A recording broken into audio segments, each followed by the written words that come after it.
Olá, tudo bem? Para essa dúvida, né, de saber qual é o sentido, a direção e o sentido do vetor força resultante que atua sobre um objeto no lançamento oblíquo no ponto mais alto, a gente tem que pensar como é que funciona o lançamento oblíquo, né? O lançamento oblíquo é aquele que ele vai descrever toda a trajetória, o mais completinho que a gente tem. O lançamento horizontal, né, ele seria apenas essa parte do ponto mais alto até o chão, não teria essa parte aqui de subida, ele já parte do ponto mais alto. E o lançamento vertical seria o lançamento que não vai ter esse deslocamento horizontal, ele vai simplesmente para cima e para baixo. O lançamento oblíquo, ele reúne, né, o lançamento vertical indo para cima e para baixo, mas ao mesmo tempo ele vai apresentar um deslocamento lateral, um deslocamento horizontal. Então ele vai ter uma velocidade horizontal e também vai ter uma velocidade vertical variando como no lançamento vertical. Existem algumas considerações que são feitas desconsiderando a resistência do ar, tá bem? E aí, em relação à velocidade. Todos esses pontos aqui, ele vai ter uma velocidade. No início, né, quando ele vai estar subindo, essa velocidade tem que estar apontando inclinadinha para cima, né? E sempre para o lado onde ele está se movendo horizontalmente. No ponto mais alto aqui, né, a velocidade vertical, a velocidade y é igual a 0 metros por segundo. E depois essa velocidade vai aumentando e o vetor vai ficando inclinadinho para baixo, descrevendo esse movimento, tá bem?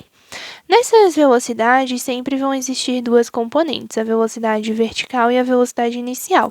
Durante a subida, a velocidade vertical é para cima e durante a descida, a velocidade vertical é para baixo, como você pode perceber aí pelos próprios vetores. Mas a velocidade horizontal, o Vx, ela sempre vai permanecer constante. Por quê? Porque considera-se que não vai haver nenhuma aceleração, nenhuma força na horizontal que seja capaz de provocar uma mudança dessa velocidade. Lembrando que pela segunda lei de Newton, força é igual a massa vezes a aceleração, e a aceleração é igual à variação da velocidade pela variação do tempo, ou seja, para que o valor da velocidade possa alterar, é necessário existir uma aceleração, e pela existência da aceleração existe uma força, tá bem?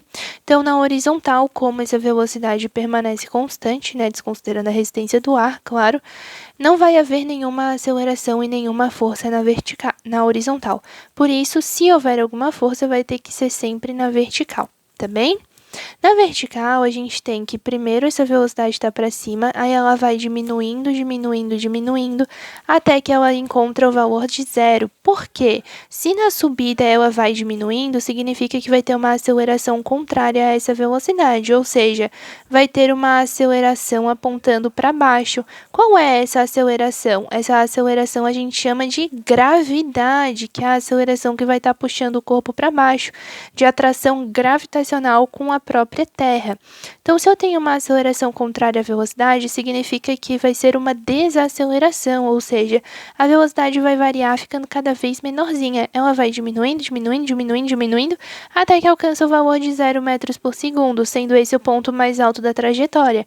Afinal, quando a velocidade vertical é 0 metros por segundo, ela não consegue mais nem subir, nem descer, porque a velocidade é igual à distância pelo tempo. Então, se a velocidade é zero, é porque nesse exato momento ela não está percorrendo nenhuma distância horizontal, né? Nesse exato momento do ponto mais alto. Mas como a gravidade vai continuar atuando nesses dois corpos, então a velocidade vertical vai continuar variando para baixo. Se ela vai ficar variando para baixo, então significa que essa aceleração vai ficar atuando de forma a aumentar a velocidade para baixo, né? E isso não vai nos indicar que vai existir aqui uma força atuando para baixo, que a gente chama de força-peso, por essa relação aqui da segunda lei de Newton, tá bem? Então, através dessa variação da velocidade, do fato dessa percepção de que a gente vai ver, de que primeiro a velocidade vertical diminui para depois ela ir aumentando para baixo, né? Com essa variação, a gente vai ver a existência de uma aceleração da gravidade e com isso a gente vai ter a força-peso atuando. Então, ao longo de todo o movimento, sem exceção, nós teremos a força-peso atuando, que é uma força constante, né?